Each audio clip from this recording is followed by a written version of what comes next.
Bonjour à tous et à toutes. Donc je souhaite faire cette vidéo simplement pour vous parler un peu plus de moi et que vous puissiez comprendre mon chemin jusqu'à aujourd'hui.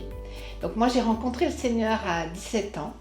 J'étais de passage à Toulon, j'étais venue pour prendre un bateau et faire une saison.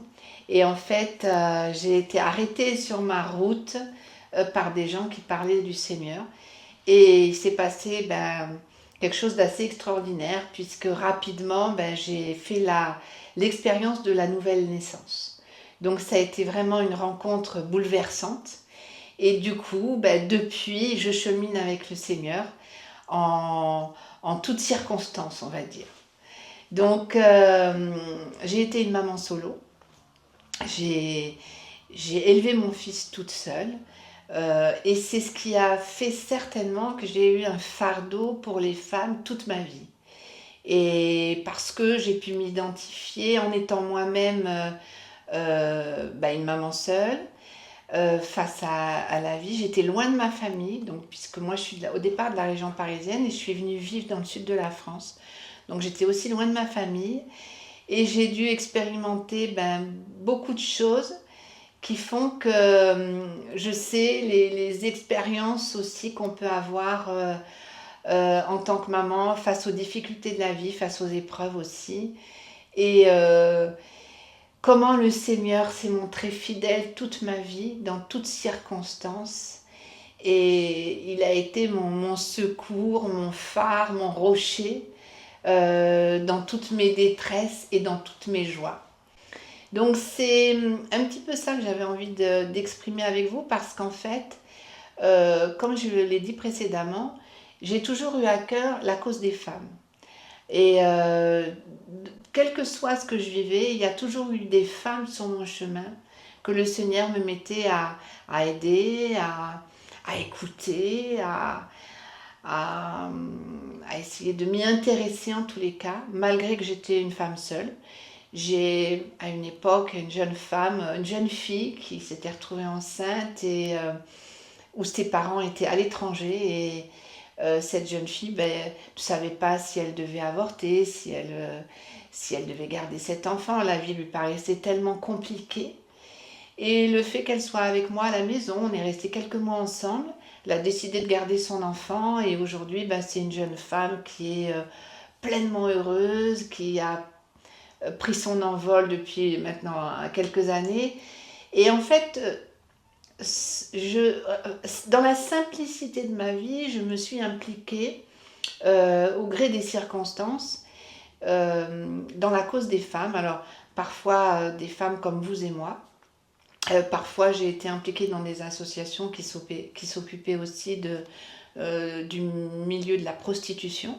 Et c'est vrai que c'était une cause qui me tenait à cœur parce que souvent, les femmes se prostituent parfois par choix, mais des choix qui sont principalement financiers, mais parfois parce on les y oblige. Et puis, donc, j'ai cheminé peut-être 2 ans dans une association dans la région PACA.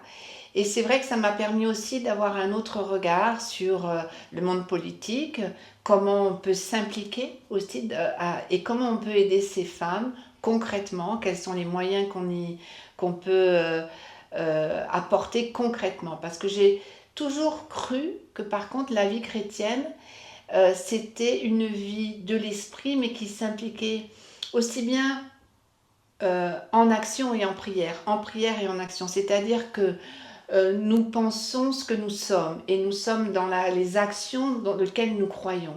Et pour moi, c'était vraiment deux choses qui sont une évidence.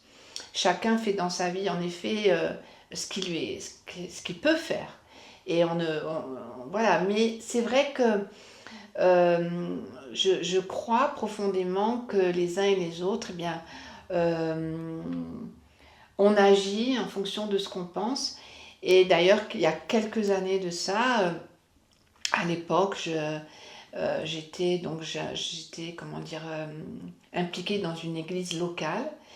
Et il y avait eu un projet d'accueil, de maison d'accueil, pour des femmes qui traversaient aussi des périodes fragilisantes dans leur vie. Et j'ai été très impliquée dans cette structure parce que là aussi, je pensais que c'est important de pouvoir accueillir avec, avec ce qu'on est, avec ce que j'étais, dans la simplicité de ce que j'étais, mais accueillir, aimer en action et pouvoir aider les gens dans la mesure qui nous est possible. Et donc pendant quelques années, j'ai fait ça, des gens qui étaient avec certains problèmes d'addiction aussi, mais parfois juste des femmes avec leurs enfants qui quittaient leurs compagnons pour différentes raisons, qui avaient besoin d'être mises en sécurité, mises à l'abri. Et c'est quelque chose, je sais que c'était une des missions dans lesquelles le Seigneur m'avait demandé de m'impliquer et quelque chose qui a perduré dans le temps parce que ce dont je vous parle c'était il y a 25 ans. Et puis tout au long de mon existence, régulièrement, bien ça s'est retrouvé sur mon chemin. Et je me souviens d'une prophétie, je dis ça parce qu'en fait je crois que nous avons une destinée, les unes et les autres. Et je crois que Dieu il a un appel précis pour chacune. Et il y a peut-être 30 ans, 25 ans, je ne me souviens pas exactement, il y a quelqu'un qui avait prophétisé sur ma vie, qui me voyait entourée de femmes et d'enfants et dans lequel j'étais impliquée, et je pouvais vraiment avoir une certaine transmission.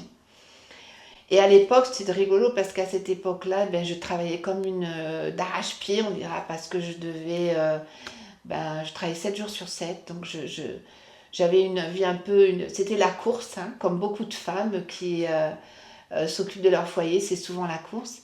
Et je me demandais bien, je le croyais, quand cette personne m'a donné cette parole de la part du Seigneur, je le croyais, mais je me disais, là, je sais que je ne suis pas dans cette saison-là. Et puis, cette saison est arrivée. Et donc cette maison d'accueil auquel je me suis investie, ça a duré quelques années.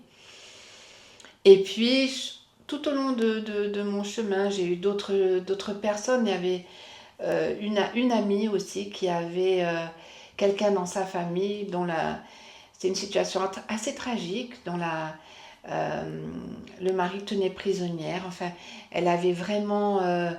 elle était vraiment oppressée, là, ce qu'on appelle vraiment des femmes qui étaient oppressées. Et on a réussi à l'extirper avec l'aide de tout un groupe et elle est venue quelque temps chez moi. Enfin, donc à plusieurs, on a pu lui en fait travailler en équipe et lui ouvrir une porte vers la liberté. Donc c'est vrai que je crois que nous avons une vocation, c'est pour ça que je parle de ça, nous avons une destinée. Et parfois, il y a aussi de l'opposition qui peut venir, un peu comme l'histoire de Joseph. Hein. On voit qu'il est appelé tout jeune à une destinée particulière. Et puis, il y a des embûches, on va dire, sur sa vie, hein, pour qu'il arrive jusqu'à ce qu'il soit l'homme que Dieu a prévu qu'il soit. Et si je dis ça, c'est parce que moi, il y a quelques années, donc j'ai vécu une épreuve assez importante puisque j'ai eu un cancer du poumon qui s'est métastasé au cerveau. Donc on peut dire que c'était une grosse épreuve dans ma vie. Et la grâce qui m'a accompagnée pendant cette épreuve, c'est que le Seigneur m'a parlé. Et vous savez que Dieu est un Dieu qui parle. Il peut donner des directions sur nos vies, il peut nous confirmer des choix que nous faisons, mais il peut surtout dans les épreuves que nous traversons, nous parler pour nous encourager, nous parler pour qu'on puisse prendre les bonnes décisions. Et dans mon cas, cette affaire, ce cancer était la cause d'un non-pardon, en fait, dans ma vie, mais que j'ignorais. Alors, je vais faire un raccourci, parce que je ne peux pas exposer tout en détail, mais enfant, jeune adolescente, j'ai eu une situation qui a coupé mes relations avec mon père et mes relations avec ma famille pendant un certain temps. N'allez pas imaginer une histoire glauque, il s'agit juste de relations entre un père et une fille, mais ça a eu de grandes conséquences puisque ça m'a séparée de mon père et en fait je l'ignorais parce que j'avais oublié carrément dans ma conscience cet événement de ma vie. Et quand j'ai su que j'avais ce cancer, quand j'ai demandé au Seigneur, mais qu'est-ce que je fais avec ça? Comment je dois axer ma vie maintenant? Est-ce que je vais me préparer à mourir? Quelle est ta volonté pour ma vie? Il m'a rappelé cette situation très précise et dans laquelle il me demandait de pardonner à mon Père et de me pardonner moi-même. Et parfois, on peut être chrétien, vivre des situations, le pardon, on va se dire, c'est la base de la vie chrétienne. Si vous m'aviez demandé auparavant, est-ce que tu avais un problème avec ton père, je t'aurais dit, mais pas du tout, parce que j'étais pas consciente d'avoir vécu cette situation et cette session entre lui et mon père. Vous savez que le cerveau, il a une capacité d'enfouir des choses pour se protéger, pour survivre à certaines situations qui pourraient être fatales peut-être pour nous. Et là, c'était le moment où cette histoire remontait à la surface. Et Dieu fait ça aussi. Pour nous guérir, il ne nous guérit pas toujours de tout de suite. Il y a beaucoup de choses qui se passent par étapes. Et là, j'étais dans une étape de guérison, mais que j'ignorais complètement parce qu'elle est arrivée un peu avec violence. Parce que quand on vous apprend que vous avez un cancer, je ne vous cache pas que c'est assez violent comme réception de messages. Par contre, là où ça devient très intéressant, c'est que la marche par l'esprit, quand on sait qu'on marche avec le Seigneur, son esprit nous parle, et j'ai eu vraiment la grâce que Dieu me révèle où était la racine de mon mal, comment m'en sortir, c'est-à-dire le pardon, c'était la clé.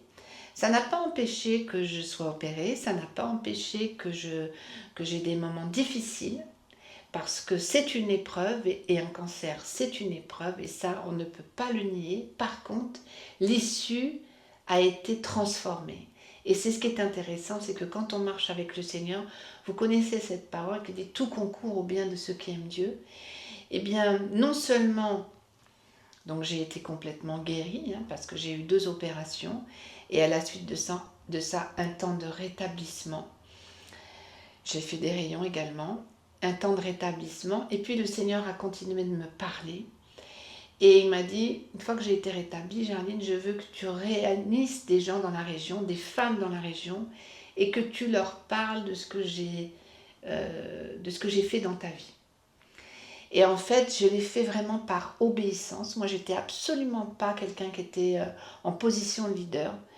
J'aimais aider, et j'étais plutôt très à l'aise dans cette position d'aide.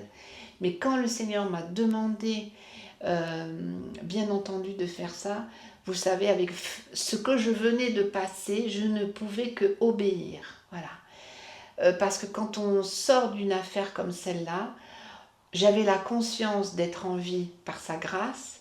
J'avais la conscience que ma vie prenait une autre axe. C'est-à-dire, il y avait un axe où tout ce qui n'était pas prioritaire dans ma vie avait brûlé. Il y a beaucoup de choses qui sont consumées quand vous passez des épreuves et il vous reste le précieux, ce qui est utile, et l'inutile s'en va. Et je peux vous assurer que c'est une chose qui se fait naturellement. Parce que votre mental aussi a une capacité de lutte, de résistance, et votre caractère est forgé aussi à travers de cette expérience. Ce qui fait que je pense que j'étais déjà capable d'être obéissante avec le Seigneur, mais là, je l'étais doublement.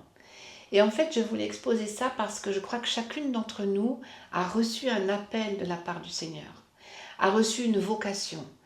On n'a pas tous des appels comme Joseph ou comme Esther à gouverner et à être des libératrices pour une nation, mais par contre, on a tous un appel pour être une libératrice autour de nous et un rayonnement autour de nous, puisque la lumière habite en nous, et c'est la vocation qui est propre à chacune.